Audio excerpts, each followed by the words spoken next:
નમઃ પાર્વતી પતય હર હર મહાદેવ હર. ભજ ગોવિંદમ ભજ ગોવિંદમ ભજ ગોવિંદમ મૂઢમતે. ભજ ગોવિંદમ ભજ ગોવિંદમ ભજ ગોવિંદમ મૂઢમતે. આજના વ્યાખ્યાનનો ઉદ્દેશ આ જ છે. ભજ ગોવિંદમ, ગોવિંદને ભજ, ગોવિંદને ભજ, ગોવિંદને ભજ. ઓ મૂઢમતે ગોવિંદને ભજ. છેલ્લા 10-12 વર્ષથી ભજ ગોવિંદમ સ્તોત્ર પર વિચાર કરવામાં આવ્યો છે. આજે પણ એની જ એક કડીમાં આગળના શ્લોકનું અનુસંધાન કરીશું. ભગવાન આદ્ય શંકરાચાર્યની આ 2525મી વર્ષગાંઠ જન્મ મહોત્સવ છે.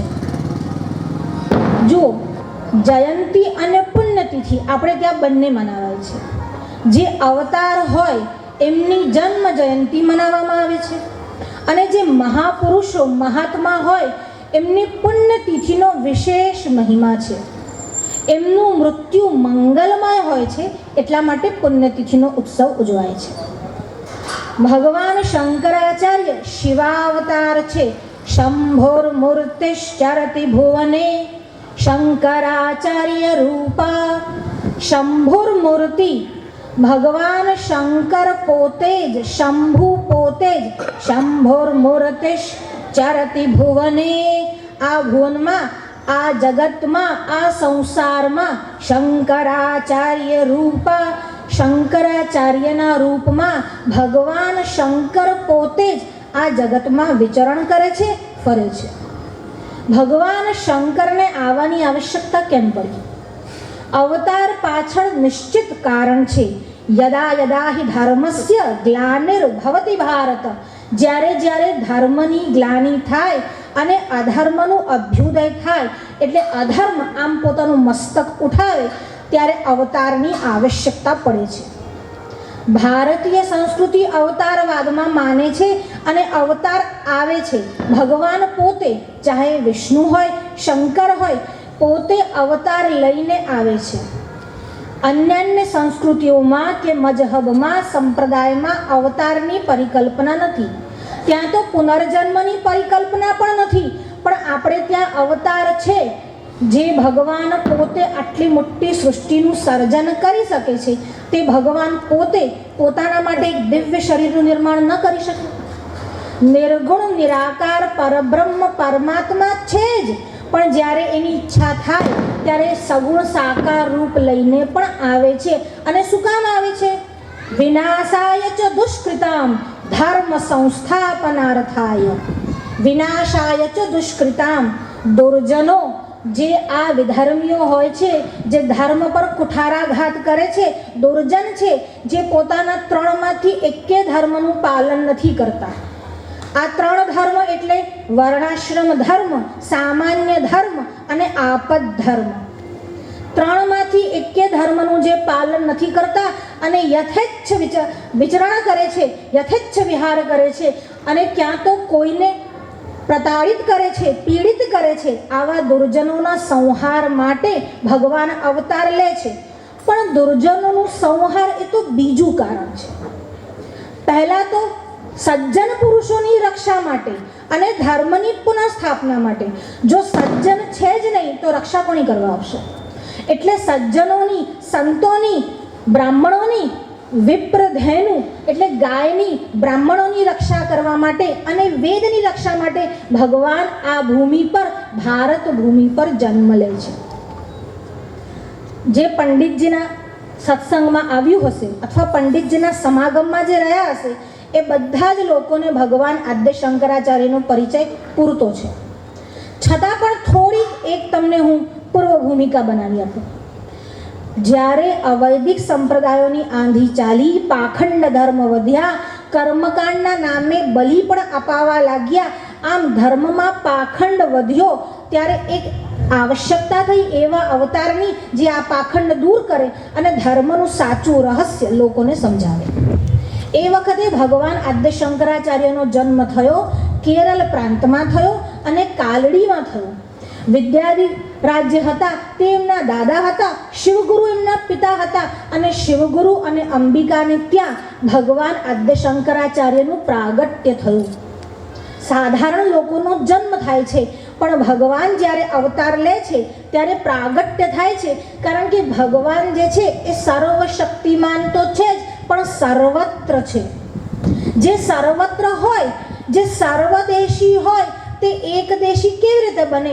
એટલે એનો જન્મ તો ન થાય પણ એનું પ્રાગટ્ય થાય છે. બધે જ છે છતાં પણ પોતાનું એક સ્વરૂપ ત્યાં વિશેષ રૂપે પ્રગટ કરે છે. આ શિવગુરુ અને અંબિકાને ત્યાં ભગવાન આદ્ય શંકરાચાર્યનો જન્મ થયો. બચપણથી જ ખૂબ જ કુશાગ્ર હતા. 5 વર્ષની ઉંમરમાં વેદાધ્યયન એમને પૂર્ણ કર્યું અને ત્યારબાદ એમને સંન્યાસ લીધો. સંન્યાસ લેતા પહેલા માતાને એક વાત સમજાવી અથવા માતાને એક વચન આપ્યું, જ્યારે આપની ઈચ્છા હશે ત્યારે હું આપને મળવા માટે પુનઃ આવીશ. આગળ એવી વાત આવે છે કે જ્યારે માતાનું દેહાંત થયું ત્યારે ભગવાન આદ્ય શંકરાચાર્ય પોતે આવ્યા અને અગ્નિ સંસ્કાર અને જે ઔર્ધ્વદૈહિક કર્મો છે એમને પોતે સંપન્ન કર્યા. એનું શું કારણ છે? કારણ કે માતાને વચન આપ્યું હતું, અહીંયા જે પણ વાત હશે, જે પણ સંમત વાત હશે, જે પણ પારંપરિક વાત હશે એના વિરોધમાં જઈને, જનમતની વિરોધમાં જઈને માતાની શું આજ્ઞા છે એનું પ્રતિસ્થાપન કર્યું. એ પહેલાં ભગવાન આદ્ય શંકરાચાર્ય સંન્યાસ લીધો. 8 વર્ષની ઉંમરમાં સંન્યાસ લીધો. ગોવિંદ મુનિને મળવા માટે ગયા અને ગોવિંદ મુનિનો સાક્ષાત્કાર થયો. ત્યાં રહ્યા. જો યદ યદ આચરતે શ્રેષ્ઠ તત્ત તેવેતરો જનઃ. માત્ર ને માત્ર એક પરંપરાનું નિર્માણ કરવા માટે આ મહાપુરુષો ગુરુને ત્યાં જાય છે. વસ્તુતઃ તો ઈશાન સર્વ વિદ્યાનામ, એ બધા જ વિદ્યાઓના સ્વામી છે. એમને વિદ્યા ભણવાની આવશ્યકતા હોતી નથી, પરંતુ રામ કૃષ્ણ જ્યારે અવતાર લઈને આવે છે ત્યારે ગુરુની મહિમા ગાવા માટે ગુરુને ત્યાં જાય છે. ગોવિંદ મુનિને ત્યાં ગયા. ત્યાં એમને અધ્યયન કર્યું અને 16મા વર્ષે એમને બ્રહ્મસૂત્ર ઉપર ભાષ્ય લખ્યું. 16 વર્ષ થાય તો એ બ્રહ્મસૂત્ર જોઈને વાંચતા આવડે ના, એવું કઠિન ભાષ્ય છે. એમને એના પર ભાષ્ય લખ્યું, પ્રસ્થાન ત્રયી પર ભાષ્ય લખ્યું. જે પ્રસ્થાન ત્રયી પર ભાષ્ય લખે એને આચાર્ય કહેવાય. આચાર્ય શબ્દનો એક અર્થ છે આચિનોતી, પોતાના આચારથી જે બતાવે તે, તેમનું નામ આચાર્ય. પ્રસ્થાન ત્રયી એટલે 11 ઉપનિષદ, બ્રહ્મસૂત્ર અને ભગવદ્ ગીતા, આ 3 પ્રસ્થાન પર આચાર્યશ્રીએ ભાષ્ય લખ્યું. આજે આપણે ઉપનિષદને સમજી શક્યા છે એનો એકમાત્ર શ્રેય ભગવાન આદ્ય શંકરાચાર્યને જાય છે. જો આદ્ય શંકરાચાર્યનો પ્રાદુર્ભાવ ન થયો હોત તો આજે ઉપનિષદોની ગૂઢ ભાષામાં સમજાઈ હોત. આ તો એમનું આધ્યાત્મિક યોગદાન છે. એમનું સામાજિક, ધાર્મિક, વૈશ્વિક, રાષ્ટ્રીય બધા જ યોગદાન આચાર્યશ્રીના થયા છે. એમના કયા કયા પક્ષ પર, કયા કયા પહેલુઓ પર વિચાર કરવામાં આવે.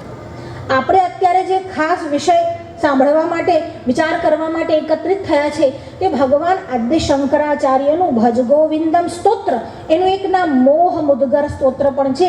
ક્યાંક ચરપટ પંજરિકાને રૂપે પણ એ સ્તોત્ર ઉપલબ્ધ છે, 12 પંજરિકા રૂપે પણ ઉપલબ્ધ છે. આગળના શ્લોકોનો વિચાર પહેલા આપણે કરી ચૂક્યા છે.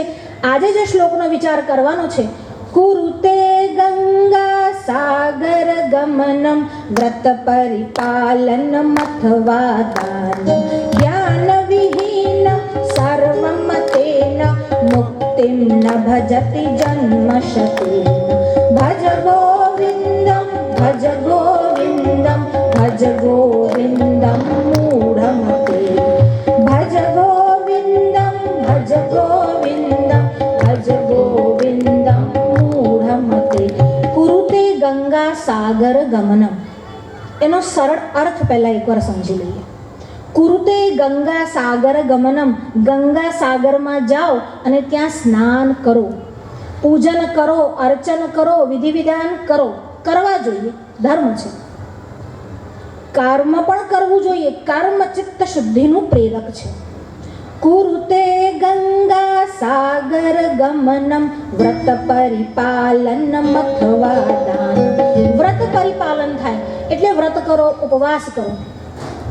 જો આ બધા સામાન્ય ધર્મો છે, આનું પાલન તો થવું જ જોઈએ. તપસા કલ્મષમ હંતિ, તપસ્યા કરવાનું એક કારણ છે, કલ્મશ એટલે પાપનો નાશ કરે છે. વ્રત પરિપાલન, વ્રતનું પાલન કરો, અથવા દાનમ, કોઈને દાન આપો. વ્રત પરિપાલનમ અથવા દાનમ જ્ઞાન વિહીનમ, પરંતુ જો જ્ઞાન ન હોય, જ્ઞાન કોનું નામ છે? આને માઇક કહેવાય, આ આકાશ છે, આ ફોટો છે, આ સ્ટેજ છે, આ લોકો છે, આને માહિતી કહેવાય. પદાર્થ વિશેનું જે જ્ઞાન છે એનું નામ વિજ્ઞાન છે. વિશેષ જ્ઞાન, પદાર્થનું વિશેષ જ્ઞાન. અને પદાર્થના કારણનું જે જ્ઞાન છે તેનું નામ તત્વ જ્ઞાન છે. અને પદાર્થનું જે કારણ છે, કારણ કોણ છે? તો અલગ અલગ આચાર્યનો અલગ અલગ મત છે. કોઈ એવું કહે છે કે આ જગત, જો જ્યારે પદાર્થની વાત કરીએ ત્યારે એમાં સમસ્ત જગત આવી જાય છે. તો આ જગતનું જે કારણ છે, કેટલાક આચાર્યોના મતે આ જગતનું કારણ જે છે તે પ્રકૃતિ છે. કેટલાકનો મત એવો છે, એટલે ન્યાય અને વૈશેષિક દર્શન છે, એ જગતના કારણ કોને માને છે? પરમાણુને જગતનું કારણ માને છે. પરંતુ જે ઉત્તર મીમાંસા છે, જેના રચયિતા ભગવાન વેદવ્યાસ છે, જે ઉપનિષદોનો મત છે, જે વેદ પ્રતિપાદિત મત છે, તે કેવલ અદ્વૈત મત છે. અને કેવલ અદ્વૈત મત શું કહે છે? યથોર્ણનાભિ સૃજતે ગૃહ્ણતે ચ યથા પૃથિવ્યામ ઔષધય સંભવંતી યથા સત્પુરુષાત કેશલોમાની તથાક્ષરાત સંભવતી વિશ્વમ. યથોર્ણનાભિ સૃજતે ગૃહ્ણતે ચ. અહીંયા જગતનું જે આપણે વારંવાર જ્યારે વેદાંતની ચર્ચા કરીએ છીએ તો વારંવાર હેમરિંગ કરીએ છીએ. એકની એક વસ્તુ વારંવાર ક્યારે કહેવામાં આવે? જ્યારે ખૂબ જ આવશ્યક હોય. ત્યાં પુનરુક્તિ દોષ નથી. આપણે પહેલાં પુનરુક્તિ દોષની ચર્ચા આપણે કરી ચૂક્યા છે ભજગોવિંદમ વખતે. તો ત્યાં કહેવામાં આવે છે કે આ જગતની જે ઉત્પત્તિ થઈ એમાં અભિન્ન નિમિત્તોપાદાન કારણ શું છે? એક છે ઉપાદાન કારણ અને એક છે નિમિત્ત કારણ. ઉપાદાન કારણ એટલે શું? આપણે ઘડો બનાવવો હોય તો માટી એનું ઉપાદાન કારણ કહેવાય. ઇંગ્લિશમાં કહો તો મટીરિયલ કોઝ. એટલે એક છે મટીરિયલ કોઝ અને બીજું છે એફિશિયન્ટ કોઝ, જેને આપણે નિમિત્ત કારણ કહીએ છીએ. માટીમાંથી ઘડો બને પણ આપોઆપ બની જતો નથી. એ બનવા માટે કોઈ કરતા જોઈએ, કરનાર જોઈએ. એ કરતાને કહેવાય નિમિત્ત કારણ, એટલે એફિશિયન્ટ કોઝ. હવે આ કરતા માટીને લઈ અને ઘડો બનાવે એટલે કુંભાર નિમિત્ત કારણ છે અને માટી એ ઉપાદાન કારણ છે. પરંતુ જગતમાં આવું નથી. જગતની રચનામાં નિમિત્ત કારણ પણ પરમાત્મા છે અને ઉપાદાન કારણ પણ પરમાત્મા જ છે. એટલે ભગવાને જગત બનાવ્યું નહીં, ભગવાન જગત બન્યા. બહુશ્યામ પ્રજાએ, હું બહુ બધું થાઉં.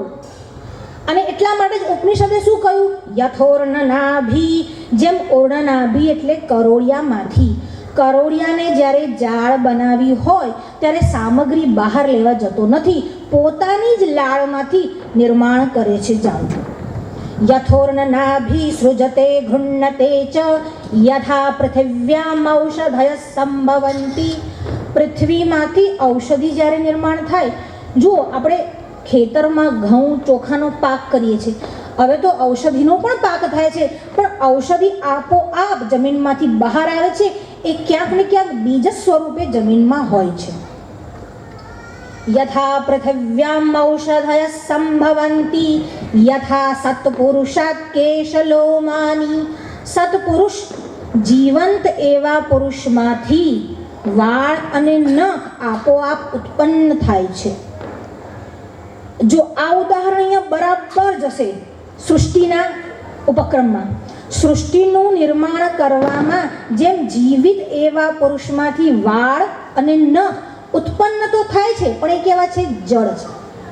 એવી જ રીતે ચેતન એવા પરમાત્મામાંથી આ સૃષ્ટિનું નિર્માણ થયું, પણ સૃષ્ટિ જળ છે, ચેતન નથી.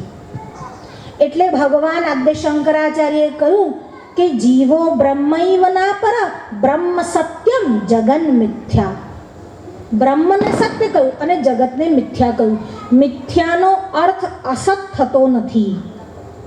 મિથ્યા એટલે જે નથી એ દેખાવું તે. મિથ્યા એટલે બ્રહ્મ છે તે. આ જગત નથી એવું તો તમે ન કહી શકો, કારણ કે આ જગત તમે તમારી નરી આંખે જોઈ શકો છો. તમે જોયું તું, તમારા બાપે જોયું તું, એના બાપે પણ જોયું તું, એના બાપે પણ જોયું તું, અને તમારી પેઢી પણ જોશે. એટલે જગત નથી એવું તો ન કહેવાય, પણ આ હોવા છતાં પણ જે દેખાય છે, જે વસ્તુ દેખાય છે બધાનો જ નાશ થાય છે. જે નથી દેખાતી એ જ સત્ય છે. તમારા શરીરમાં આખું શરીર દેખાય છે, પણ નથી દેખાતું એવું શું છે? આત્મા. એટલે જે નથી દેખાતું, જે આ ચક્ષુગ્રાહ્ય નથી, જે ઇન્દ્રિય ગ્રાહ્ય નથી, તે જ અજર અમર છે અને એ જ વસ્તુતઃ સત્ય છે. જ્યારે હું વસ્તુતઃ કહું એટલે ઇનફેક્ટ એવું સમજવાનું. વસ્તુતઃ એટલે પારમાર્થિક સત્ય. પારમાર્થિક સત્ય એટલે ત્રિકાલા બાધિત સત્ય, જે કોઈ પણ કાળમાં બદલાય ના, તેનું નામ પારમાર્થિક સત્ય. આજે પણ છે, ગઈકાલે પણ હતું, આવતીકાલે પણ રહેશે, તેનું નામ પારમાર્થિક સત્ય. બીજું એક સત્ય છે, તેનું નામ વ્યવહારિક સત્ય છે. આ જગત સત્ય ખરું, પણ સાપેક્ષમાં સત્ય નથી. બ્રહ્મની વાત આવે ત્યારે જગત સત્ય નથી. હા, પણ કોઈ ટેમ્પરરી વસ્તુની વાત આવે તો જગત સત્ય છે. એટલે જગતને પણ વ્યવહારલક્ષી સત્તા તો છે જ, વ્યવહારિક રૂપે જગત સત્ય છે. તમે કોઈ રૂમમાં પ્રવેશ કરો, અંધારું હોવાને કારણે ત્યાં દોરડું પડ્યું હોય અને અંધારાને કારણે એ દોરડામાં સર્પ દેખાય, ત્યારે સર્પની ઉત્પત્તિ ક્યારે થઈ? વસ્તુતઃ ઉત્પત્તિ નથી, પણ તમે જોયું ત્યારે કોઈ સમય ધારો કે નોંધી રાખો કે 5 વાગે જોયું, તો એ 5 વાગે તમને દેખાયું. પછી લાઈટ ચાલુ કરી 2 કલાક પછી એટલે 7 વાગે, એટલે 7 વાગે ત્યાં રસ્સી દેખાઈ, એટલે સાપ ન દેખાયો. પહેલાં સાપ દેખાયો, પછી રસ્સી દેખાઈ. ક્યારે રસ્સી દેખાઈ? જ્યારે લાઈટ ચાલુ કરી ત્યારે. આ સાપ બનવો, વસ્તુતઃ સાપ તો બન્યો જ નથી. અથવા સાપની ઉત્પત્તિ થઈ છે, વસ્તુતઃ તો ઉત્પત્તિ થઈ પણ નથી. તો આ છે શું? આ દેખાવ છે. એટલે એ 2 કલાક પૂરતું જે સર્પ દેખાયો અથવા જે સર્પનો ભાસ થયો, તેનું જ નામ વ્યવહારિક સત્તા છે. હવે ત્રીજી સત્તા એટલે ત્રીજું સત્ય કહું, એનું નામ છે પ્રાતિભાસિક સત્તા. જો વેદાંતનો વિષય છે, કદાચ અઘરો પણ લાગે, પરંતુ આવશ્યક છે. કારણ કે આજે આપણે જેના જન્મ જયંતિ મહોત્સવ નિમિત્તે ભેગા થયા છે અને એમનો જન્મ જયંતિ પ્રસંગ હોય અને વેદાંત ના આવે, આ તો વેદાંત કેસરી છે. અને એમના જન્મ જયંતિ વેદાંત ન આવે એવું તો બને ના. શંકરાચાર્ય ઊંઘમાં પણ બોલે તો વેદાંત જ નીકળે. અને આ તો આપણી એમની સમાધિ ભાષા ભજગોવિંદમના વિષયમાં વિચાર કરવાનો છે. તો પ્રાતિભાસિક સત્તા, આ પ્રાતિભાસિક સત્તા શું છે?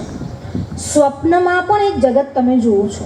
તમે બધા જ જ્યારે સૂઈ જાઓ છો ત્યારે એ તમારી જે ચક્ષુ ઇન્દ્રિય છે તમે બંધ કરી દો છો, એટલે બાહ્ય જગત તો દેખાતું નથી. અચ્છા, આ તો તમે બંધ કરો છો, પરંતુ કોઈ આંધળું હોય તો આંધળાને પણ સ્વપ્ન તો આવે જ છે. આંધળાને સ્વપ્ન કેવા આવે છે? એ જે સ્પર્શ કરે છે એના સ્વપ્ન રંગીન એટલે કલરફુલ હોતા નથી. અહીંયા રંગીનનો અર્થ રંગવાળું એવો જ લેવાનો છે. એટલે કલરફુલ હોતા નથી. એના સ્વપ્ન પણ એ જે સ્પર્શમાં અનુભૂતિ કરે છે એ જ અનુભવ એના સ્વપ્નમાં આવે છે. સ્વપ્ન એ અનુભવજન્ય જ્ઞાન છે. એટલે સ્વપ્નમાં જે તમને દેખાય છે ત્યાં એક સત્તા, એક સત્ય પ્રકાશિત થાય છે, જેને કારણે આંધળો પણ સ્વપ્નમાં જોઈ શકે છે. એ જે સ્વપ્નની સૃષ્ટિ કરે છે તે મન કરે છે. મન સ્વપ્નની સૃષ્ટિ જાગ્રત અવસ્થામાં પણ કરે છે, છતાં પણ એ બહુ મોટો વિષય છે પાછો. પણ ઊંઘમાં એ સીધો સમજાયો છે કે ઊંઘમાં, સ્વપ્નમાં મન સ્વપ્ન સૃષ્ટિ કરે છે.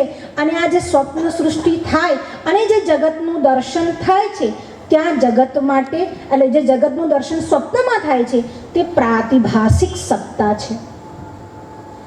એક પારમાર્થિક સત્તા જે પરબ્રહ્મ પરમાત્મા છે, વ્યવહારિક સત્તા જે જગત છે, અને ત્રીજી પ્રાતિભાષિક સત્તા જ્યાં મન સૃષ્ટિ કરે છે સ્વપ્નમાં તે.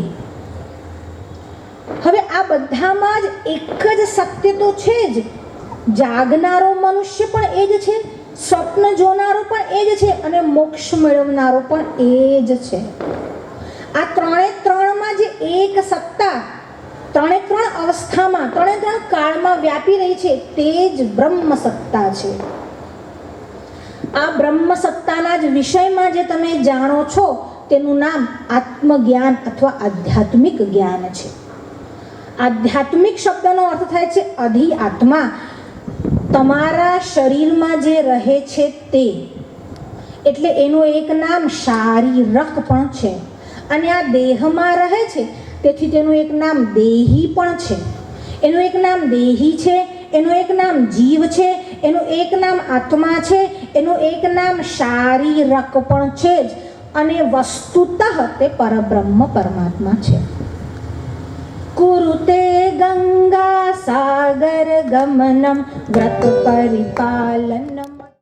અને અમે ગંગા સાગરમાં ગમન કરીને સ્નાન કરવા જઈશું તો તમારા પુણ્ય ધોવાશે, થશે. એનો પોતાનો એક ફળ પરિણામ તો છે જ, પણ મુક્તિ મળશે? તો શંકરાચાર્ય કહે છે કે ના, મુક્તિ નહીં મળે. તો મુક્તિ ક્યારે મળશે? જ્ઞાન વિહીન, જ્ઞાન વગર તો નહીં જ નહીં, જકાર સાથે નહીં.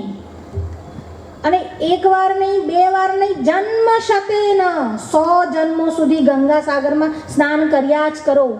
મીનો સ્નાન રત, આ મીન જે હોય છે એ સ્નાન રત હોય છે, એને મુક્તિ મળતી નથી. વ્રત પરિપાલનમ અથવા દાનમ, અહીં પવન ભૂખ, આ જે સર્પ હોય છે વ્રત જ કર્યા કરે છે, ખાલી હવા ખાઈને રહે છે, એને મુક્તિ મળતી નથી. એટલે વ્રત ખાલી કરશો, ખાલી ગંગા સાગરમાં સ્નાન કરશો એનું મહત્વ છે જ. પછી કોઈ એવો અર્થ ન કાઢે કે ગંગા સાગરમાં સ્નાન ન કરવું, વ્રત ન કરવું, દાન ન કરવું, એવો અર્થ નથી. પણ આ જ કરવું એવું નહીં. ગંગા સ્નાન કરવા જાય અને મન કલુષિત હશે તો? ગંગા તમારા શરીરના પાપ તો ધોશે, પણ મન કલુષિત હશે તો? એટલે જ્ઞાનની આવશ્યકતા છે. હવે જ્ઞાન શું છે? હવે એક પ્રશ્ન છે, અથવા જ્ઞાન કેવી રીતે મેળવાય એ પ્રશ્ન છે. મારે હવે તમને ત્યાં લઈ જવાના છે. એકચ્યુઅલ વિષય હવે શરૂ કરવાનો છે.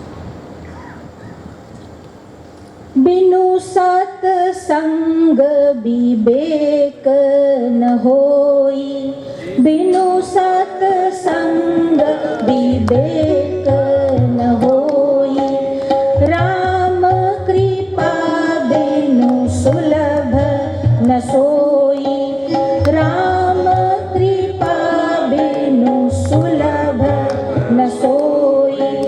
श्री राम जय जय जय राम, श्री राम जय जय जय राम. बिनु સત્સંગ વિવેક ન હોય, સત્સંગ વગર વિવેક થતો નથી. જ્યારે વિવેક શબ્દનો પ્રયોગ થાય છે, અને એમાં પણ ગોસ્વામી તુલસીદાસજી જ્યારે વિવેક શબ્દનો પ્રયોગ કરે છે ત્યારે જ્ઞાન એવો જ અર્થ સમજવાનો છે. બિनु સત્સંગ વિવેક ન હોય, સત્સંગ વગર વિવેક એટલે જ્ઞાન થતો નથી. વિવેકજન્ય જ્ઞાન. આ વિવેકજન્ય જ્ઞાન શું છે? નિત્યાનિત્ય વસ્તુ વિવેક. આ વસ્તુ નિત્ય છે અને આ વસ્તુ અનિત્ય છે, એનું જ નામ વિવેક છે. નિત્ય વસ્તુ કઈ છે?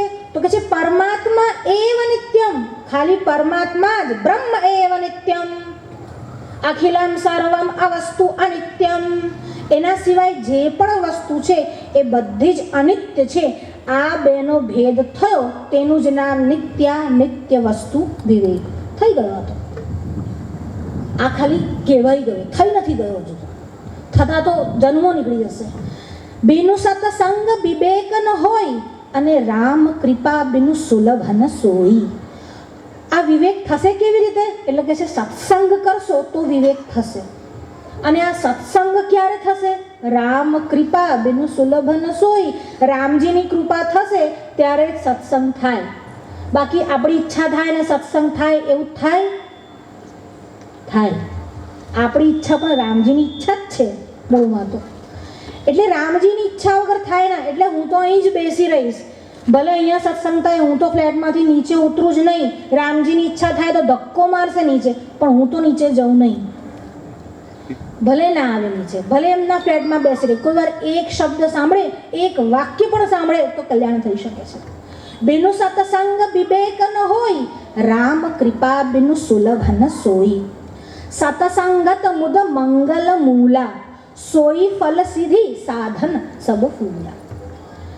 એટલે કહે છે કે આ સત્સંગ જે છે એ પરિણામ, એ સાધન છે, અને પછી એનું પરિણામ વિવેક છે. તો કહે છે ના ના, એવું નથી. આ સત્સંગ તો પરિણામ છે. સત્સંગ આ મૂળ છે બધી જ વસ્તુઓનું, અને સાધન સબ ફૂલા. જેમ આપણે પૂજા કરવા બેસીએ તો એક હોય ફળ અને એક હોય ફૂલ, બાકી બધું તો ફૂલ છે. સત્સંગ જ પરિણામ છે. એટલા માટે સત્સંગમાં જવાનું, અને સત્સંગમાં જઈને કરવાનું શું? ભજ ગોવિંદમ ભજ ગોવિંદમ ભજ ગોવિંદમ મૂઢમતે. ભજ ગોવિંદમ ભજ ગોવિંદમ ભજ ગોવિંદમ મૂઢમતે. ગોવિંદને ભજવાનું, ગોવિંદને ભજવાનું.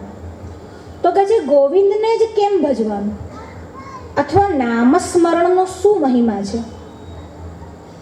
જુઓ, ભક્તિથી જે પ્રાપ્ત ના થાય, જે વિવેકથી પણ પ્રાપ્ત ન થાય, તે શું છે? રામ નામ અવલંબન એકો. નહીં કલી કર્મ ન ભક્તિ વિવેકુ, રામ નામ અવલંબન એકો. જે ભક્તિથી ના મળે, જે વિરાગથી ના મળે, જે વિવેકથી ના મળે, તે એક જ વસ્તુથી સુલભ થાય, અને એ છે રામનું નામ. અહીંયા રામ નામ જ્યારે કહે ત્યારે હરિસ્મરણ એવું સમજવાનું. રામના 1000 નામ છે, વિષ્ણુ સહસ્ર નામ છે, કોઈ પણ નામ બોલો. રામ નામ અવલંબન એકુ. ભક્તિને કરવી, જુઓ કળિયુગમાં ભક્તિનો મહિમા મોટો છે, પણ ભક્તિ બી બધાને સુલભ નથી. અને જ્ઞાન ને વૈરાગ્ય, ઓહો હોય તો બહુ જ દૂરની વાત છે. જ્ઞાન ને વૈરાગ્ય તો કેટલાય જન્મો વીતી જશે, વૈરાગ્ય આવતો નથી. એટલે પછી ભક્તિનો મહિમા સમજાવ્યો. આચાર્યોએ ભક્તિનો મહિમાનું પ્રાબલ્ય કર્યું. કળિયુગમાં ભક્તિનો મહિમા સમજાવ્યો. પછી કે જે ભક્તિ પણ ન થાય તો ભક્તિ કરવા માટે પણ કોઈ સાધન જોઈશે, ભક્તિ કરવા માટે પણ સાધન જોઈશે, અને એ મળતું નથી. અથવા આસાનીથી ભક્તિ પણ થતી નથી. માળા લઈને બેસીએ છીએ, ધ્યાન બીજે ભટકે છે. ધ્યાન કરવા બેસીએ છીએ, ધ્યાન બીજે જાય છે. ભગવાનમાં ચિત્ત ચોંટતું જ નથી. એટલે કીધું રહેવા દે. તને ભક્તિ નથી ફાવતી, રહેવા દે. તને જ્ઞાન નથી ફાવતું, કઈ વાંધો નહીં. વૈરાગ્ય નથી ફાવતું, કઈ વાંધો નહીં. રામ નામ અવલંબન એકું. ખાલી રામ નામ બોલ, તારું કલ્યાણ થઈ જશે. બસ એ જ વાત ભગવાન આદ્ય શંકરાચાર્ય ભજ ગોવિંદમમાં કહે છે કે ભજ ગોવિંદમ ભજ ગોવિંદમ ભજ ગોવિંદમ મૂળમતે. ગોવિંદને ભજ, ગોવિંદને ભજ, ગોવિંદને ભજ. અને એવું કહે છે ગંગા સાગરમાં સ્નાન કરીશ, વ્રત કરીશ, દાન આપીશ, પણ જ્ઞાન નહીં હોય, જ્યાં સુધી એ સમજ નહીં આવે કે પરબ્રહ્મ પરમાત્મા એ ભગવાન જ છે અને એ જ સત્ય છે, ત્યાં સુધી આ બધું જ એળે જશે. મીરાબાઈ ક્યારેય કોઈ યજ્ઞ યાગાદી કર્મકાંડ કરવા ગયા નહોતા. નરસિંહ મહેતાએ વ્રત ઉપવાસ કર્યો હોય, દાન લેતા હતા, આપવાનું તો વાત જ ક્યાં છે. દાન લીધું હોય, કદાચ ગંગાસાગરમાં ગમન કર્યું હોય, ના કર્યું હોય, પણ ત્યાં જે મહત્વતા હતી એ ગોવિંદના નામસ્મરણની હતી, એ ગોવિંદના કીર્તનની હતી. બહુ સુંદર પ્રસંગ છે રામાયણમાં. ભગવાન રામ, સીતા અને લક્ષ્મણ સહિત વનવાસમાં નીકળે છે. આ વનવાસનો પ્રસંગ એવો છે, તમે બધા જ રામાયણથી પરિચિત છો. મારે એ આખો પ્રસંગ લેવાની આવશ્યકતા નથી. મારે જે મેઇન વાત પર આવું છે એ વાત એ છે કે ભગવાન રામ, સીતા સહિત અને લક્ષ્મણ અનુજ સાથે જ્યારે વનવાસમાં ગયા ત્યારે સુમંત્ર એમને મૂકવા માટે ગયા. આ સુમંત્ર મૂકવા માટે ગયા અને સુમંત્રને દશરથે એવું સમજાવેલું કે રામજી અને સીતાજીને વનમાં લઈ જાઓ અને આમ થોડુંક ફરાવી વનમાં એક આંટો મરાવી અને પાછા લઈ આવજો. એમની વાત પણ રહી જાય, કઈની વાત પણ રહી જાય, મારું વચન પણ પૂરું થાય. અને એ તો સ્વતંત્ર છે, આ વચન તો મેં આપ્યું છે, રામજીએ કોઈ વચન આપ્યું નથી. એટલે કહ્યું એમને લઈ જાઓ અને પાછા લઈ આવજો. સુમંત્ર ગયા અને ગંગા કિનારા ઉપર પહેલી જે રાત્રિ વિતાવી ભગવાને એ તમસાના કિનારા ઉપર વિતાવી. ત્યાં બધા જ અયોધ્યાવાસીને એ જ પરિસ્થિતિમાં મૂકી અને ભગવાન રામ સુમંત્રને ઉઠાડી અને 3 જણ અને સુમંત્ર આ 4 જણ આગળ વધ્યા અને એવી રીતે વધ્યા કે કોઈને પગેરું પણ મળે ના. એટલે અયોધ્યાવાસી ત્યાં જ તમસાના કિનારા ઉપર રહ્યા અને રામજી ગંગાના કિનારા પર પહોંચ્યા. જ્યાં રામજી ગંગાના કિનારા પર પહોંચ્યા આ વનવાસી વિસ્તાર શરૂ થયો. ગંગાના કિનારા પર પહોંચ્યા અને વનવાસના જે રાજા હતા, જે નિષાદના રાજા હતા, એનું નામ ગુહ હતું. અને ગુહને જ્યારે સમાચાર મળ્યા કે ભગવાન શ્રી રામનું પદાર્પણ થયું છે, ગુહને અત્યંત હર્ષ થયો. જો આ ગુહ કોણ છે? ગુહ્યતિ વંજયતિ પરસ્વૈતિ ગુહ. આ ગુહ કેવી રીતે બન્યું? તો કે ગુહ્યતિ લઈ લે છે, વંજયતિ લોકોને છેતરે છે, અને પરસ્વ બીજાનું ધન જે લઈ લે છે એને ગુહ કહેવાય. પણ આ ગુહ તો એવો નથી એ બીજાનું ધન લેતો. અરે આ તો પોતે રાજા છે. ગુહ એક નામ કાર્તિક સ્વામીનું પણ છે. અહીંયા કાર્તિક સ્વામી જ ગુહના રૂપે આવ્યા એવો પણ ટીકાકારોનો મત છે. ગુહને જ્યારે સમાચાર મળ્યા ભગવાન રામ આવ્યા છે, સાથે સીતાજી છે, લક્ષ્મણ પણ છે, સુમંત્ર છે, એમના મનમાં વિચાર આવ્યો ગંગાના પૂજન અર્થે દર્શન અર્થે આવ્યા હશે. સમાચાર મળ્યા એટલે દોડ્યા એટલું નહીં, પરિવાર સહિત પરિજન સહિત આ ગુહ જે છે તે ભિન્ન ભિન્ન સામગ્રી લઈને દોડ્યા. પણ કહ્યું કે ગંગા કિનારે આવ્યા છે અને 3 જણ આવ્યા છે એટલે વ્રત ઉપવાસ ક્યાંક તો કરતા હશે અને વનવાસમાં આવેલા છે એટલે કંદમૂળનો આહાર જ કરશે એવી એક વાત પણ હતી. એટલે ટોપલા ભરીને કંદ અને મૂળ અને જે સાત્વિક વસ્તુઓ હતી એ લઈને ગયા. જ્યારે આ લઈને ગયા ભગવાનને જોયા અત્યંત હર્ષ ગુહના મનમાં થયો છે. આમ ત્યાં બાજુમાં ટોપલા મૂક્યા, પરિવાર સહિત આ ગુહે દંડવત પ્રણામ કર્યા છે. જો 2 વસ્તુ થઈ, એક ભેટ લઈ ગયા, બીજું દંડવત પ્રણામ કર્યા. ભેટ લઈ જવું એટલે આપણી પાસે જે બાહ્ય પ્રસાધન છે એનાથી ભગવાનનું સ્વાગત કરવું. બીજું દંડવત કર્યા. હવે શરીર અને ઇન્દ્રિય જે છે એ ભગવાનના ચરણમાં મૂકી આ બીજો એમને શરણાગતિ કરી. પહેલા ધનથી શરણાગતિ બતાવી, પછી શરીરથી શારીરિક શરણાગતિ બતાવી અને પછી બેઠા. ભગવાન ત્યાં બેઠેલા હતા અને ત્યાં ગુહ નીચે બેઠા અને ભગવાનના સામે આમ એક ટક જોવા લાગ્યા. અનિમેષ નજરે જ્યારે ભગવાનની સામું જોવા લાગ્યા અને કેવી રીતે અનુરાગવાળી પ્રેમ સહિત એકદમ આત્યંતિક પ્રેમથી, આત્યંતિક સ્નેહથી અને આત્યંતિક આદરથી આ ભગવાનની સામું આમ જોતા હતા એટલે ભગવાને શું કર્યું? એનો હાથ પકડ્યો અને પોતાની પાસે બેસાડ્યા. જુઓ, પહેલા ભેટ કરી ભગવાને પોતાની પાસે બેસાડ્યા નહીં, દંડવત કર્યું પોતાની પાસે બેસાડ્યા નહીં. જ્યારે સ્નેહથી અનુરાગથી ભગવાનની સામું એકીટસે જોયું એટલે ભગવાનને જ્યારે પ્રેમ અર્પણ કર્યો, મનથી ભગવાનને ઈશ્વરત્વ સ્વીકાર કર્યું, ભગવાનની શરણાગતિ મનથી કરી ત્યારે ભગવાને હાથ પકડીને જોડે બેસાડ્યા. આગળ પણ પ્રસંગ આવે છે, વિભીષણ અને સુગ્રીવ જોડે પણ ભગવાનની મૈત્રી થાય છે. આ નિષાદનો રાજા જે ગુહ છે એ ભગવાનના પરમ મિત્ર છે, પણ વિભીષણને હાથ પકડીને જોડે બેસાડ્યા એવું આવતું નથી. જ્યારે વિભીષણ તો રાજાના કુળમાંથી છે, ત્યાં આખું રાજકુળ છે, અને સુગ્રીવ પણ રાજા છે, છતાં પણ સુગ્રીવને પણ હાથ પકડીને પોતાની સમક્ષ પાસે બેસાડતા નથી. હા, હનુમાનજીને બેસાડે છે અને હનુમાનજી માટે તો એક ઓર વિશેષણ આવે છે, પરમ નિકટ બેઠાવા. પરમ નિકટ બેસાડ્યા, ખાલી બેસાડ્યા એવું નહીં, જાણે ગોદમાં બેસાડ્યા હોય એવી રીતે બેસાડ્યા છે. હવે ગુને હાથ પકડીને બેસાડ્યા ત્યારે ભગવાનને અસ્પૃશ્યતા નડી ગઈ નહીં અને ગુહે એવું પણ કહ્યું ના કે હું દલિત છું, મને આરક્ષણ આપો, મને જોડે બેસાડો, એવું કહ્યું નહીં. ભગવાને જાતે જ હાથ પકડીને બેસાડ્યા છે. જુઓ, જ્યારે તમે કંઈક વસ્તુ માંગો છો ત્યારે એનું મૂલ્ય ઘટી જાય છે. વિના માંગે મળે છે અને જે શરણાગતિથી મળે છે, જે પ્રેમથી મળે છે, એના માટે ઓહાપો કરવાની જરૂર નહીં, એના માટે ઝઘડવાની જરૂર નહીં. આગળ ભગવાન શબરીને ત્યાં પણ જાય છે અને શબરીને ત્યાં ફળમૂળ જે છે, કંદમૂળ જે છે તે આરોગે છે, ભક્ષણ કરે છે. ભગવાનને ક્યાંય કોઈ કશું નડતું નથી. ભગવાન ભાવના ભૂખ્યા છે, ભગવાન પ્રેમમાં ભૂખ્યા છે, ભક્તિમાં ભાવ પ્રધાન છે, જાતિ પ્રધાન નથી. પરંતુ એનો મતલબ જાતિ ન હોવી જોઈએ, વર્ણનો ઉચ્છેદ શબરીએ પણ કર્યો નથી અને ગુહરાજાએ પણ કર્યો નથી.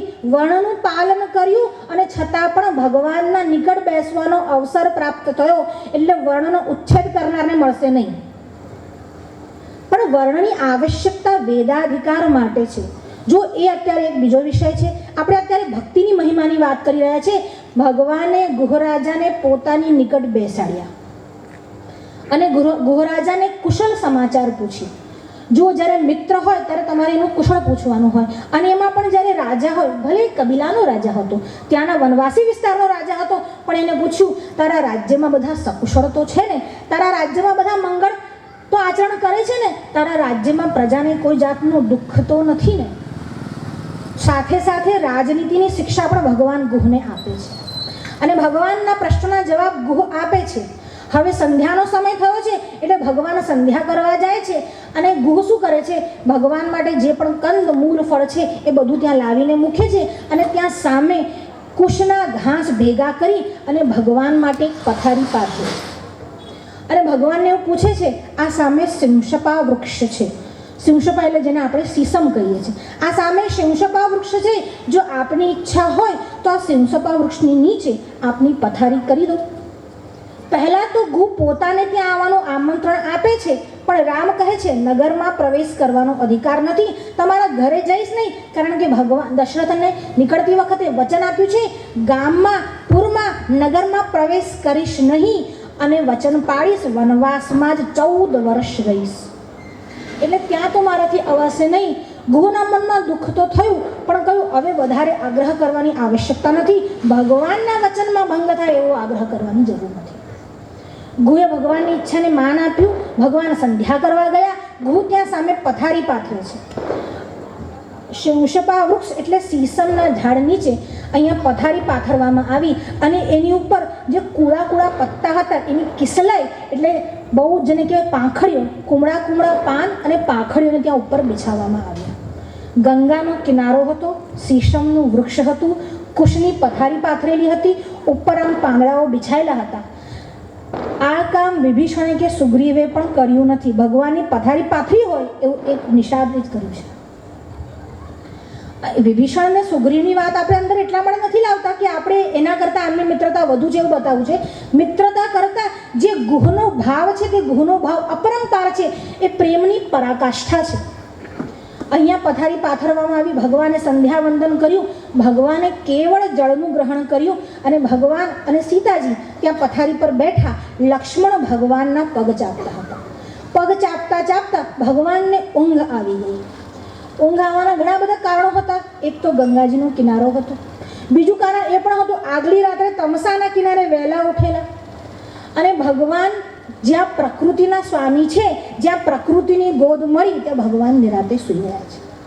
ભગવાન સૂતા, લક્ષ્મણ પગ દબાવે છે. હવે જોયું કે પગ દબાઈશ તો ઊંઘમાં વિઘ્ન આવશે એટલે ત્યાંથી ઊભા થઈ ગયા અને લક્ષ્મણ થોડા દૂર જઈ અને વીરાસનની પોઝિશન લઈ આમ ધનુષ્ય અને બાણ લઈને આમ બેઠા છે. ભગવાન સૂવે છે. જો ભગવાન આખી સંસારની રક્ષા કરે છે, પણ ભગવાનની રક્ષા માટે લક્ષ્મણ બેઠા છે. ભગવાન પણ જ્યારે અવતાર લઈને આવે છે ત્યારે લોક જેવું, મનુષ્ય જેવું આચરણ કરે છે, મનુષ્ય જેવી લીલા કરે છે. લક્ષ્મણ બેઠા છે. ગુહ એમની પાસે જાય છે.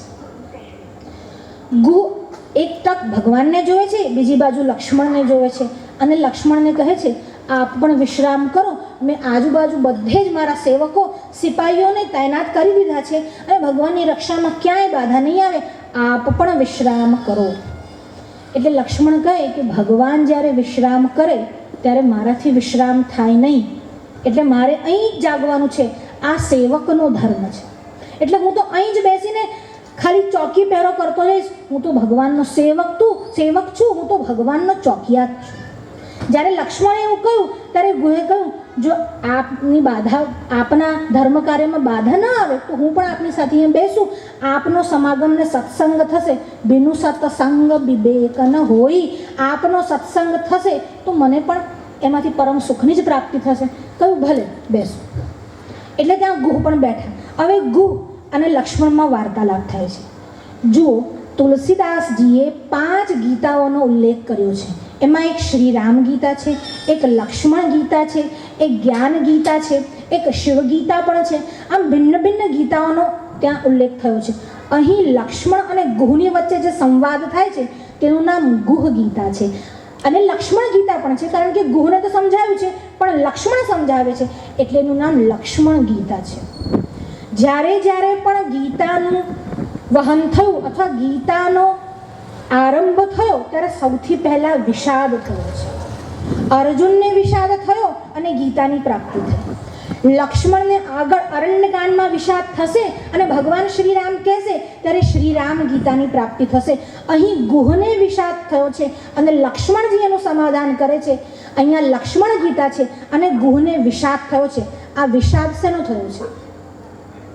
ભગવાનને અને સીતાજીને આમ પાથરેલા પર જોયા કુશની ઘાસ ઉપર, ત્યારે ગુહના મનમાં અતિશય દુઃખ થયું. એના મનમાં થયું ભગવાન ત્યાં કેવી રીતે રહેતા હતા, રાજમહેલમાં રહેતા હતા, ભગવાનના સોના ચાંદી અને માણેકના પલંગો હતા, એના પર શુદ્ધ એવા બિછોના બિછોયેલા હતા અને આજે ભગવાન અહીં કેવી રીતે સૂતા છે? તે રામસિંહ, તે રામજી અને સીતાજી વગર પાથરણા પાથરે સીધા ઘાસ પર સૂઈ ગયેલા છે. આ જોઈ અને ગુહના મનમાં બહુ જ દુઃખ થયું છે. અને ગુહે કહ્યું, પિતા જનક જગ વિદિત પ્રભાવ, પિતા જનક જગ વિદિત પ્રભાવ, સસુર સુરેશ સખા રઘુરાવ, સસુર સુરેશ સખા રઘુરાવ. પિતા જનક, જેના પિતા જનક પોતે છે, અને સસુર કોણ છે? તો કે સુરેશના સખા એટલે ઇન્દ્રના પણ જે મિત્ર છે તે મહારાજ દશરથ, જેના સસરા છે, અને જેના પિતા કોણ છે? જનક, જેના પિતા છે. અને જગ વિદિત પ્રભાવ, આખા દુનિયામાં જેનો પ્રભાવ છે, એ વ્યાપ છે, પ્રસિદ્ધ છે, એવા જનક મહારાજ જેના પિતા છે. રામચંદ્રપતિ શોભય દેહી, અને રામચંદ્રજી જેના પતિ છે. જો 3 વાત ગઈ. જનક, એનું સામર્થ્ય કેવું છે? તો કે જગ વિદિત પ્રભાવ, આખા દુનિયામાં એનું સામર્થ્ય છે. બીજું, ઓળખાણ ધીરે ધીરે વધે છે. હવે કીધું કે દશરથ, આ દશરથ કેવા છે? તો કે સુરેશ સખા, ઇન્દ્રના પણ મિત્ર છે. એકનું સામર્થ્ય પૃથ્વી સુધી છે, બીજાનું સામર્થ્ય સ્વર્ગલોક સુધી છે. રામચંદ્રપતિ શોભય દેહી, સોબત મહી વિધિ બામન કેહી.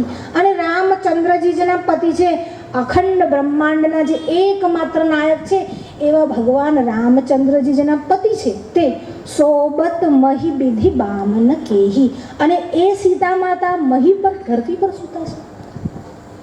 અને બસનપીનું ઉપર કંઈ વસ્ત્ર પણ વિછાવ્યું નથી. અને આ સીતા માતા ધરતી પર સૂતા છે. વિધિ બામન કેહી. આ વિધિ એટલે જે વિધાતા છે એ બહુ જ ક્રૂર છે, અને આ વિધાતા કોઈને પણ ક્રૂર થઈ શકે છે. જનક અને દશરથ અને રામચંદ્રના હોવા છતાં પણ જો સીતાજીને ભૂમિ પર શું પડે તો અમારી ને તમારી શું વાત છે? આમ મનમાં દુઃખ થયું અને કીધું વિધિ બામન કેહી.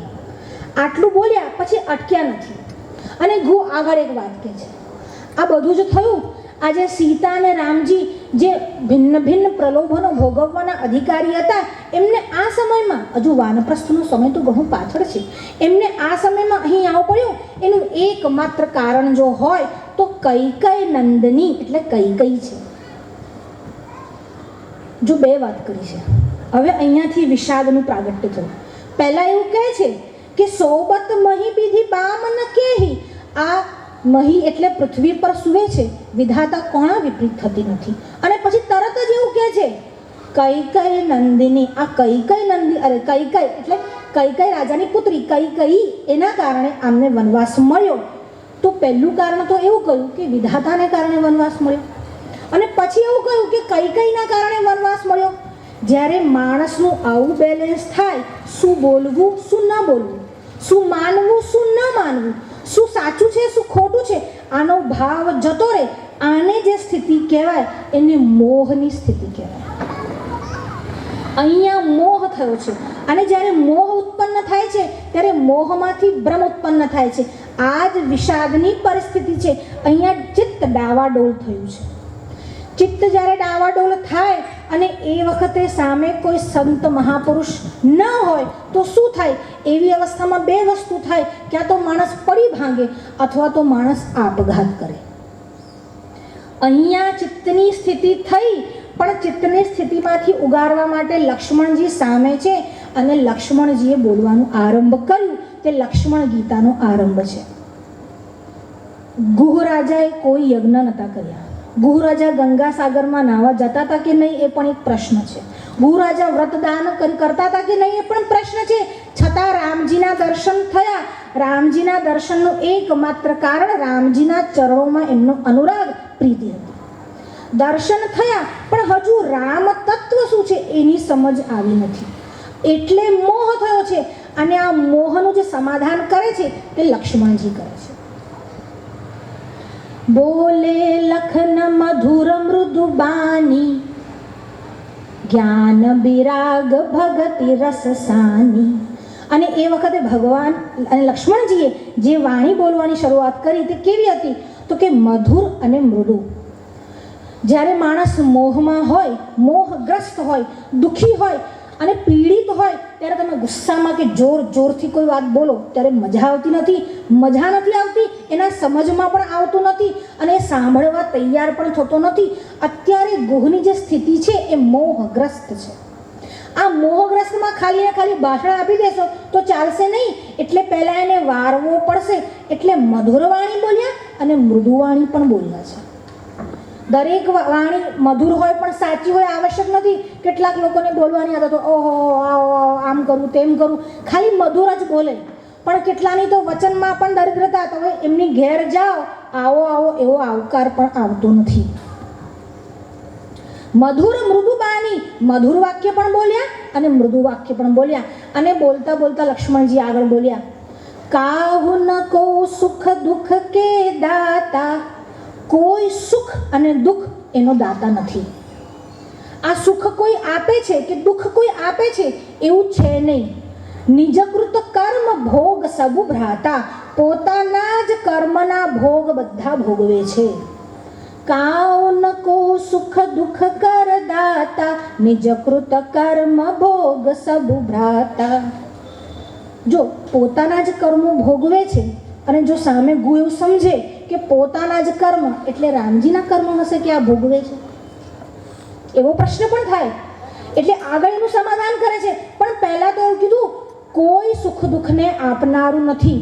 સુખસ્ય દુઃખસ્ય ન કોપી દાતા, પરો દદાતી ઇતિ બુદ્ધિ રેશા. કોઈ બીજો આપણને સુખ અને દુઃખ આપે છે એ તો માત્ર કુબુદ્ધિ છે. અહમ કરોમિ ઇતિ વૃથાભિમાન, સ્વકર્મ સૂત્ર ગ્રહિતો હિ લોકઃ. સ્વકર્મ સૂત્રો ગ્રથિતો હિ લોકઃ. પોતાના જ કર્મના પાશમાં લોકો બંધાય છે. કોઈ મને સુખ આપશે, કોઈ મને દુઃખ આપશે એવું થતું નથી. પોતાના જ કર્મ પાશમાં બંધાય છે. એટલે તું એ વાત ભૂલી જા કે કઈ દુઃખ આપ્યું. ભગવતી કઈ નિમિત્ત બન્યા છે એવું તું ભૂલી જા. એ પણ રામજીની ઈચ્છા હતી. હજી રામજીની ઈચ્છા છે એવું કહેતા નથી. હજી તો એવું કહે છે પોતાના જ કર્મોના ફળ છે. એવું થતું જ હોય છે. જોગ વિયોગ ભોગ ભલ મંદા. જોગ એટલે જેને યોગ કહેવાય તે. જોગ વિયોગ ભોગ ભલ મંદા. અને આ બધું જ શું છે તો કે મધ્યમ બ્રહ્મ ફંદા. હિત અનહિત મધ્યમ બ્રહ્મ ફંદા. હિત અને અનહિતમાં આ બધી જ વસ્તુઓ ફંદા રૂપે છે. કોઈ વાર જોગ પણ થાય, એટલે કોઈ વાર સારા મનુષ્યને મળવાનું થાય તો એને યોગ કહેવાય. પણ પ્રિય મનુષ્ય છૂટી જાય તો વિયોગ કહેવાય. પણ અપ્રિય જાય તો ચિંતા કરવી નહીં, એને વિયોગ કહેવાય નહીં. યોગ એટલે પ્રિયનું મિલન, પણ પ્રિયનો જ બિછોડા થાય તેને વિયોગ કહેવાય. જોગ વિયોગ ભોગ ભલ મંદા. અને તમારા ભોગ અને આ ભલું છે અને આ બુરું છે અને આ મંદ એટલે આ થોડું ઓછું સારું છે અને આ વધારે સારું છે. હિત અનહિત મધ્યમ બ્રહ્મ ફંદા. આ બધું ફંદાઓ જેવું છે. એટલે તું એવું સમજીશ ના કે આ યોગ્ય થયું છે કે અયોગ્ય થયું છે. બધી જ રામજીની ઈચ્છા છે. આ મળ્યો, આ ગયો, રામજીની ઈચ્છા. અહીં આવ્યા, રામજીની ઈચ્છા. કઈ આવું બોલી, રામજીની ઈચ્છા. રામજીને વનવાસ થયો, રામજીની ઈચ્છા. કોઈનું સામર્થ્ય નથી કે રામજીની ઈચ્છા ન હોય અને એ વસ્તુ થાય. એટલે તો આ બધું જ જે છે એ પોતાના જ સુકૃતના ફળ છે કે આ બધી જ વસ્તુઓ મળે છે. કોઈ સુખ અને દુઃખ આપતું નથી. એટલે તમે ચિંતા ના કરો, કઈ આમાં કારણભૂત નથી. પહેલાં તો આ વાત સમજાવી. જો કઈ કઈ કારણભૂત નથી અને આ બધું થયું છે તો એનું શું કારણ છે? એ આગળ એવું કહે છે કે બધું જ જે છે તે લખી રાખેલું છે, જન્મ મરણ જહાં લગી જગ જાલુ. કોઈનો જન્મ થવો અને કોઈનું મૃત્યુ થવું એ તો બધું આ જગમાં છે અને જગના જાળ સ્વરૂપે છે. ભગવાનનો જન્મ થતો નથી અને ભગવાનનું મૃત્યુ થતું નથી. ભગવાનનું પ્રાગટ્ય થાય છે અને ભગવાન સ્વધામ ગમન કરે છે. ભગવાન પોતાની ઈચ્છાથી આવે છે. જો જ્યારે સાધારણ માણસ જન્મ લઈને આવે છે ત્યારે કર્મના પાશમાં બંધાઈને આવે છે, પણ જ્યારે ભગવાન જન્મ લે છે એટલે કે અવતાર લે છે ત્યારે પોતાની ઈચ્છાથી માયાનો આશ્રય લઈ અને અવતાર લે છે. એટલે તમે જે સમજો છો એવું સમજવાને કારણ નથી કે આ કઈ કઈ બધું કરાયું છે. આ તો રામજીની ઈચ્છા છે, પણ તમે વિષાદ કરશો નહીં. દરેક માણસ પોતાનું જ કરેલું કર્મ સુકૃત જે છે તે ભોગવે છે. આ જે ધરણી છે, આ જે ધન છે, આ જે ધામ છે, આ પુર જે છે, આ પરિવાર છે અને આ જે સ્વર્ગ નર્ક છે, બધા જ વ્યવહાર છે. પહેલા એને જ્ઞાનની વાત કરી, પછી હવે વૈરાગ્યની વાત કરે છે.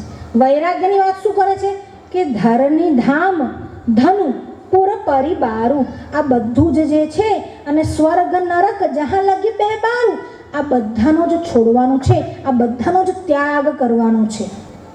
આ બધાના ત્યાગ કર્યા સિવાય સત્ય શું છે, જ્ઞાન શું છે તે સમજાશે નહીં. આ ત્યાગ કેવી રીતે કરવાનો છે તો કે પહેલી કેટલીક વસ્તુઓ ઇહલોકમાં એટલે આ સંસારમાં છે. સ્વર્ગ અને નરક જે મળે છે તે પરલોકમાં મળે છે. આપણે ત્યાં ભારતીય સંસ્કૃતિમાં હિન્દુ તે છે જે સ્વર્ગ અને નર્કમાં માને છે, એટલે ઇહલોક અને પરલોક જે બંનેમાં વિશ્વાસ કરે છે. એટલે આ લોકના જે ભોગ છે એ તો છોડવાના જ છે, પણ પરલોકના ભોગ પણ છોડવાના છે. આ બંને જે છોડશે એટલે વિરાગ થશે.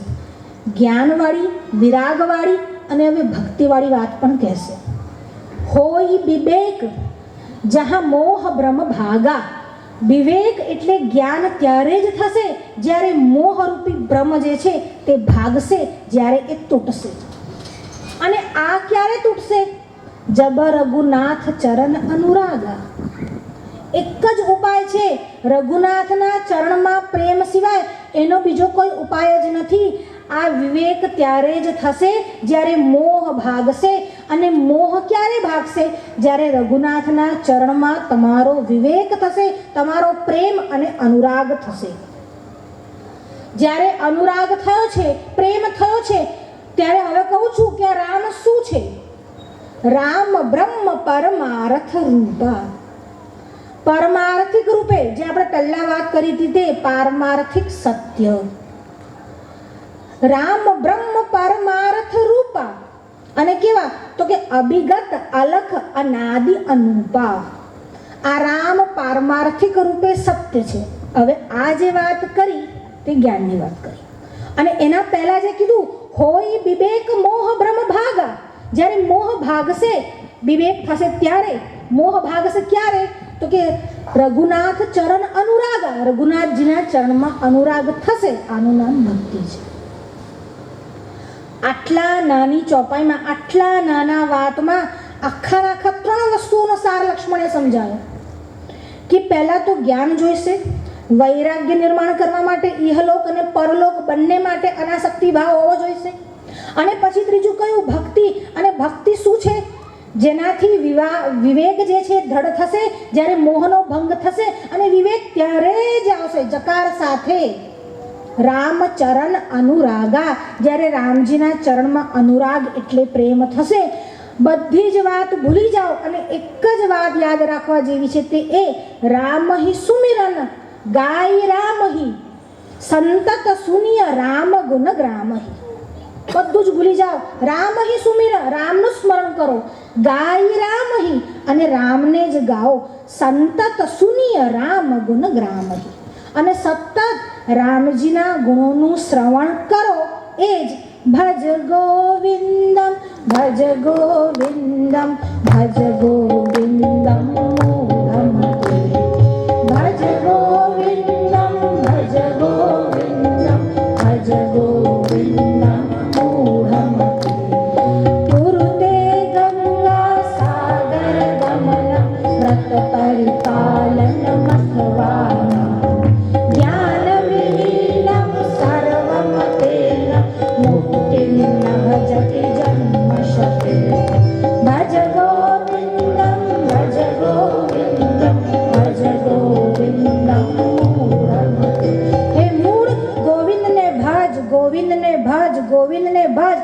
નામ સ્મરણ સિવાય રામ નામ અવલંબન એકું. એક જ વાત છે કે રામનું નામ. રામ એક તાપસતીય તારી, નામ કોટી ખલ કુમતિ સુધારી. રામજીએ તો એક તપસ્વી સ્ત્રી એટલે અહલ્યાનો ઉદ્ધાર કર્યો, પણ નામસ્મરણનો એવો મહિમા છે કે કોટી કુમતિ સુધારી. કરોડો કુમતિ હોય, કરોડો લોકોની કુમતિ હશે તો પણ નામસ્મરણથી જ એ સુધરશે. એટલે વારંવાર નામસ્મરણ કરવું જોઈએ. અને નામસ્મરણનો મહિમા સમજાવ્યો. કર્મની ઉપાદેયતા ઉપયોગિતા છે, કર્મ ચિત્ત શુદ્ધિ માટે આવશ્યક છે, પણ કર્મ સર્વસ્વ નથી, જ્ઞાન સર્વસ્વ છે. વૈરાગ્યની જે પરાકાષ્ઠા છે, યોગમાં પણ એ જ કહ્યું છે, પર વૈરાગ્ય છે. જ્ઞાનાદેવ પરાકાષ્ઠા પર વૈરાગ્ય. પર વૈરાગ્ય એટલે જ્ઞાનની પરાકાષ્ઠા, અને પરભક્તિ એટલે પણ જ્ઞાનની પરાકાષ્ઠા. પરભક્તિ કો પર વૈરાગ્ય કો કે જ્ઞાન કો એક જ વાત છે. વૈરાગ્ય વગર જ્ઞાન દૃઢ થતું નથી. એટલે નામસ્મરણથી ભક્તિ કરવાની અને ભક્તિથી જ્ઞાન અને વૈરાગ્ય મેળવવાનો આ એનો ક્રમ છે. જો ભગવાન આદ્ય શંકરાચાર્યજીના વિષયમાં તો જેટલી વાતો કરવામાં આવે અને જેટલી સાંભળવામાં આવે ઓછી જ છે. જ્યારે જ્યારે એનો સમય મળશે આપણે એના વિશે વિચાર કરીશું. પણ આજે જ્યારે આટલા બધા લોકો અહીં ઉપસ્થિત થયા છે, મારું બધાને એક જ વાતનું એ કહેવું છે, આપણે બધા વૈદિક ધર્મની રક્ષા માટે કટિબદ્ધ થઈએ. આજે એક જ અવાજ નીકળવો જોઈએ, આપણે હિન્દુ છે અને વેદ આપણી સંસ્કૃતિ છે, ભારત આપણી માં છે. જ્યારે આપણે બધા જ ભેગા થઈશું ત્યારે રામ મંદિર બનતા પણ વાર નહીં લાગે અને આ પાકિસ્તાનને પણ સમજ પડી જ જશે. પણ જરૂરત છે બધાને એક સાથે આવવાની, એકતા સાધવાની આવશ્યકતા છે. રામજી બધું જ કરવાને શક્તિમાન છે, પણ તમારા ઉપર રાહ જોઈને બેઠા છે કે મારા ભક્તો ક્યારે તો જાગશે અને આ રામ મંદિર બનાવશે. ભલે આ લોકો ના બનાવે, નેતાઓ ના બનાવે, મંત્રીઓ ના બનાવે, પણ આપણે બધા જ એક સાથે ભેગા થઈ જો તમે હિન્દુ છો તો હિન્દુ છો એવું સાબિત કરો. અને એ સાબિતી માટે પહેલી વસ્તુ તો આ છે કે ગોવધને રોકવાનો કાનૂન પાસ કરવામાં આવે અને એની સામૂહિક અપીલ કરવામાં આવે. રામ મંદિર બનાવવામાં આવે અને રામ મંદિર આપણા દ્વારા બનાવવામાં આવે. નેતાઓ બનાવશે એ વાત ભૂલી જાઓ. નેતાઓ બનાવશે તો એજન્ડા શું રાખશે આવતા ઇલેક્શનમાં? રામ મંદિર પર તો વોટ લેવાના છે. રામ મંદિર બનશે પછી વોટ કેવી રીતે મળશે? એટલે કોઈ બનાવશે ભૂલી જાઓ. કોઈ નેતા પણ રામ ભક્તો હોઈ શકે છે, મને એમાં ના નથી, પણ જો છો તો એ પ્રૂવ કરીને બતાવો. આજે બધા જ એક સાથે ભેગા થઈ સંકલ્પ કરીએ, આ હિન્દુ ધર્મને ક્યારેય તૂટવા નહીં દઈએ.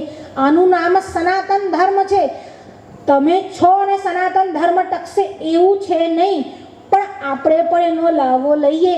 રામ સેતુ બનતો હોય ત્યારે એક ખિસકોલીનું કામ પણ કરીએ, નહીં તો આપણો ભાગ્યોદય ક્યારે થશે કે આપણે એ લાવો લઈશું?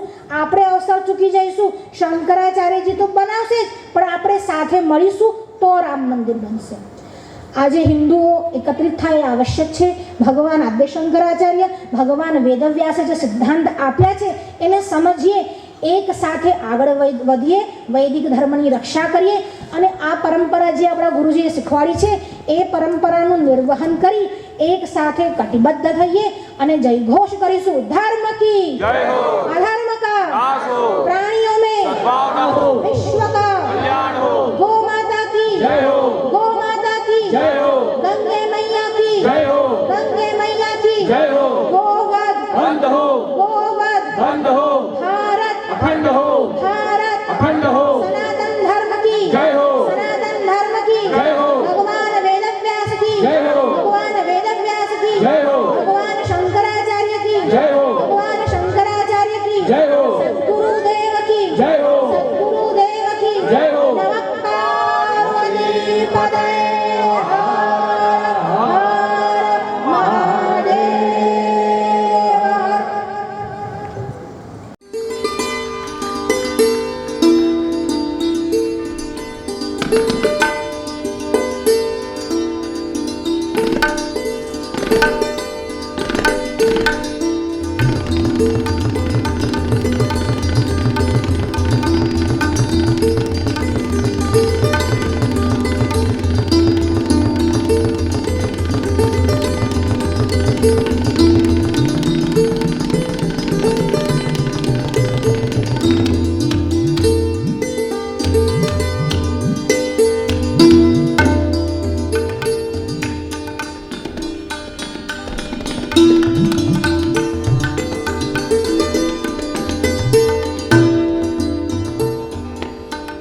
ભજ ગો